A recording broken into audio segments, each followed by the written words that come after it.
जो अभी जो मुक्ति चाहिए उसके लिए क्या करना चाहिए?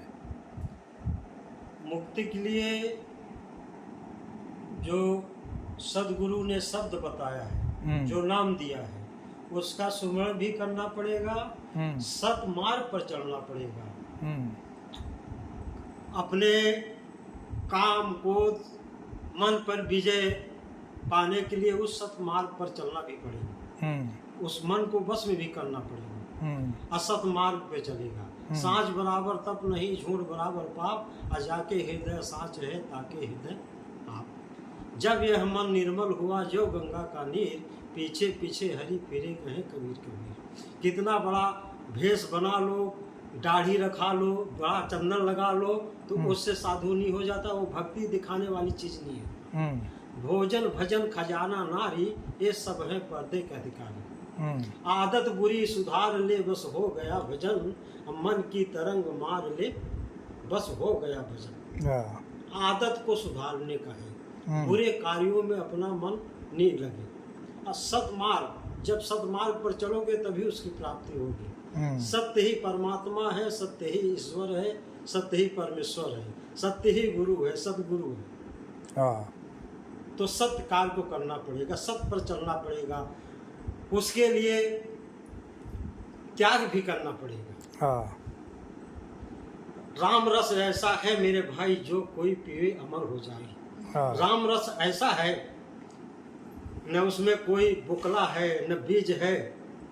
राम रस ऐसा है, यदि राम रस पीना है तो काम रस को छोड़ना पड़ेगा, राग रस छोड़ना पड़ेगा, द्वेष रस छोड़ना पड़ेगा, सब रस को छोड़ना, क्योंकि जहाँ प्रकाश है वहाँ अंधकार नहीं रहेगा, जहाँ सत्य है वहाँ असत्य नहीं रहने वाला है, जहाँ दिन है वहाँ रात नहीं रहने वाला है। तो अगर राम रस पीना है, सदमार्ग को परमात्मा की प्राप्ति करना है, तो राम रस के पीने के लिए सभी रस को छोड़ना पड़ेगा, सभी विकारों से दूर होना पड़ेगा, तो ही राम रस। एक ही सतमार्ग, सत वो तो सही है। ऐसे पर कैसे होता है? एक नाम से ही होता है, नाम से। मीराबाई ने भी कहा, पायो जो मैंने राम रतन धन पायो। वस्त्र मूलक दिए मेरे सतगुरु। वस्त्र मूलक दिए मेरे सतगुरु, कृपा कर अपनाए, खूटे न खर्चे वाको चोर न लूटे, दिन दिन बढ़त सवाए, पायो जी मैंने राम रतन धन पायो। उससे वो जब नाम अर्जित हो जाता है, वो धन जब अर्जित हो जाता, पूरा संसार का धन सारा फीका लगने लगता है। फिर ये बंगला अटारी मोटर गाड़ी सब ये वैभव सारा फीका पड़ जाता है जब वो नाम हृदय में बच जाता है। उसके आगे सारे धन, सारा जेवर, सारा हीरा चांदी जो हो, सारे फीके पड़ जाते हैं वो नाम के आगे। वो नाम ऐसा है, और उसी से सब संभव है, मिल सकता है। मगर उस पर सांस सांस में नाम ले, विधा सांस मत कोई, और ना जाने वह सांस को आवन हो, वही तो आ रहा है, वही तो जा रहा है, वही तो। सांझ की बिछड़ी चाकवी यान मिले प्रभात, और जो जन बिछड़े नाम से फिर दिवस मिले नहीं रात। चकवा चकवी दो पंछी होते हैं, उनको शराप है, जब शाम हो जाता है ना तो एक साथ में नहीं रहते, वो दोनों अलग शाम को हो जाते हैं। जब सुबेरा फिर आ जाता है तो शाम की बिछड़ी चाकवी यान फिरी आन मिले फिर प्रभात, अजो जन बिछड़े नाम से दिवस मिले नहीं रहा। तो वो कहती है चकवी, हे चकवी चल चकवा वहां जाइए जहां रैन दिवस ना हो, जहां रैन की बिछड़ी चाकवी यान बड़े दिन रहा। तो चकवी कहती है चल चकवा वहां जाइए जहां रैन दिवस ना हो। तो वो कौन सा देश है? वो सदगुरु का सत्यलोक देश है। वहां बिना सूरज का उजाला है, वहां न ये प्यास है न पानी है, हाँ ऐसे ही प्रकाशमान है, दिव्यमान है। चल चकवा वहां जाइए जहां रैन दिवस ना हो। सदगुरु कबीर साहब का ना, जहाँ चंदा नहीं ना वहाँ न सूरज का प्रकाश, वैसे हजारों सूरज के प्रकाश से वो चमकाया सतलोक है, जगमग है। तो कहे कबीर सुनो भाई साधो वैसे लगन लगाना है, सत्यलोक से आए बंदे सत्यलोक हो जाना है। तो जब लगन लगाओगे तब वो देश में जाओगे। तो वो लगन सूरता शब्द द्वारा से वहाँ वो उस देश में जा सकते हैं, और कोई रास्ता नहीं है। वहाँ गाड़ी मोटर भी नहीं जाने वाली। वो सूरता तो पर जो आँख से जो देखा है उधर तक जाता है ना, उससे आगे नहीं जाता। हाँ, तो वो सूरता शब्द के डोर से वहाँ पर वो देश में वो प्रवेश करना पड़ेगा। तो धीरे धीरे, हाँ रे मना धीरे से समझ, तो प्रयास करते रहोगे, एक दिन वो मंजिल जरूर जिस पर जाना है, अगर प्रयास करते रहेंगे, लगन लगाते रहेंगे तो जरूर प्राप्त हो जाएगा। वो जो आत्मा की जो खोज कर रहे हैं वो उससे हो जाता है। खोजना ही नहीं पड़ेगा, वो अपने आप वो प्रकट हो जाता है। वो खोजने वाली असली चीज, उसको खोजने के लिए जो कोई गुम जाता है या हेरा जाए कहीं, तो उसको खोजना पड़ता है। वो तो स्वयं अपने पास है, हरदम 24 घंटे उसका दर्शन करता है। जो वो एक बार जो देखने में आ गया तो उसकी लक 84 मिट जाता है। तो वो सारे लक 84 का कितने भी 84 हो तो कट जाता है। वो तो जीते जी मुक्त हो जाता है, सभी जीते जी मुक्त होगा। बराबर। वो मरे पर थोड़ी मुक्त होता है, जीते ही जी मुक्त हो जाता है। हाँ, उसकी बराबर। हाँ, कभी साहब कहते हैं यही संभल कर ले पाछे विषय बात, स्वर्ग ब्याह सब चले जहाँ बनिया ना। फिर वहाँ हे मानव, सदगुरु कबीर साहब कहते हैं हे मानव तू यही संभल कर ले, यानी सुधार कर ले। क्योंकि ये मानव शरीर एक साधन है, एक मोक्ष का द्वार है। फिर ये मानव शरीर मिलने वाला नहीं है। यहाँ पर ये मकान नहीं मिलेगा, ये खाटला नहीं मिलेगा, फिर बाटला मिलेगा, पाटला नहीं मिलेगा, साधन करने का भजन नहीं मिलेगा। जब ये मानव शरीर से भजन से चूक जाएगा, हाँ, जब कहे कबीर पाछे पछतैया यह घर से जब वो घर जाइए।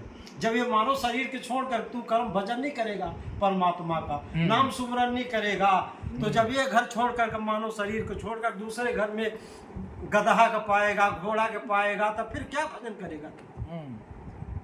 सियार का पाया, ऊँट के पाया, कुत्ता के पाया, एक घर छोड़ के। हाँ, कहे कबीर पासे पछतैया ये घर से जब वो घर चाहिए।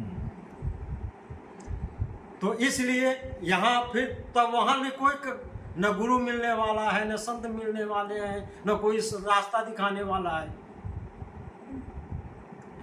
वो समझेगा नहीं, जानवरों को क्या समझाओगे? जब उस घर में चला जाएगा तो उसको न गुरु की जरूरत पड़ेगी, न कितना भी। पछी तो एक ही सदगुरु सा जो साथ में चलता है तो फिर किसी की जरूरत पड़ेगी, फिर नहीं जरूरत पड़ेगी ना। इसलिए यही संभल कर ले, ये मानव शरीर में सुधार कर ले। संत जो बताते हैं, गुरु महापुरुष इतने कितने अवतार ले करके आए, बता गए सम्मान। शास्त्र है, वेद है, किताब है, बीजक है, सदगुरु कबीर साहब का बीजक है। बीजक वित्त बतावे जो बीज गुप्ता हो। पहले के लोगों जो बंजारा लोग थे, कहीं जाते आते थे रास्ता में, पहले गुदड़ी में छुपा छुपा करके हीरा है, जवाहर है, मोती है, तो उसका एक नक्शा बनाते थे किताब में, बीजक बनाते थे।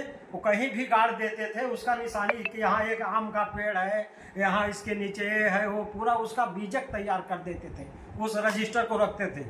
उसके आज जो बच्चे लोग पुराने जो बच्चे लोग भी होते थे, वो बीजक के द्वारा उस धन को खोज लेते थे। तो इसीलिए कबीर साहब का बीजक है, वो आत्मधन खोजने के लिए है। आत्मा का धन जो आत्म इसमें छुपा हुआ है रत्न, उसको खोजने का कबीर साहब का बीजक। हाँ, जो आत्मधन छुपा हुआ है आत्मा में। हाँ, और रामदेव पीर को बोला कि जो 12 बीज का धनी हम, वो बीज कौन सा? 12 बीज का धनी हम, 12 बीज का धनी हम नहीं, बीज का धनी हम। बीज वही है भक्ति। हाँ, भक्ति बीज पलटे नहीं जो जुग जाय अनंत, ऊंच नीच घर अवतरे रहे संत का सदा। भक्ति का बीज होता है। भक्ति अगर किया है तो वो निष्फल नहीं जाता। हाँ, अगर नहीं मुक्ति मिली तो मानव शरीर कहीं नहीं जाएगा और फिर परमात्मा उसको चांस देगा भजन करने का। कहीं भी पैदा होगा तो वो संत के घर में पैदा होगा, भक्त घर में पैदा होगा। वो भक्ति बीज है ना। भक्ति बीज तो खरे, लेकिन वो बोल रहा है कि भाई बीज का मालिक नहीं बोला, बीज का मालिक हम, बाहर बीज का मालिक। मालिक कैसे? बाहर बीज, बीज का नहीं, बाहर बीज का। बाहर का वो लोग ऐसे समझ रहे हैं कि वो जो बाहर बीज आती है ना, उसका मालिक रामदेव पीर, ऐसे समझ रहे हैं। वो बीज का मालिक वो बोल रहे हैं। वो तो वही मालिक है, परमात्मा ही मालिक है उसका, और कोई नहीं हो सकता। वो बीज का मालिक परमात्मा ही हो सकता। कितने बाबा पीर आ जावे, राम पीर आ जावे, कितने भी आ जावे। वो लोग भी नहीं कहते कि कबीर साहब का अवतार आए हैं अपने, ये क्या नाम है, अभी जेल काट रहे हैं।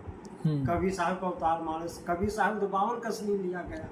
हाँ, सागर बांध करके तोड़ के नदी में डाला गया, अग्नि में तेल में बैठाया गया, तो कबीर साहब के अवतार मानेंगे। कबीर साहब की, कबीर साहब का अवतार बताते हैं सब।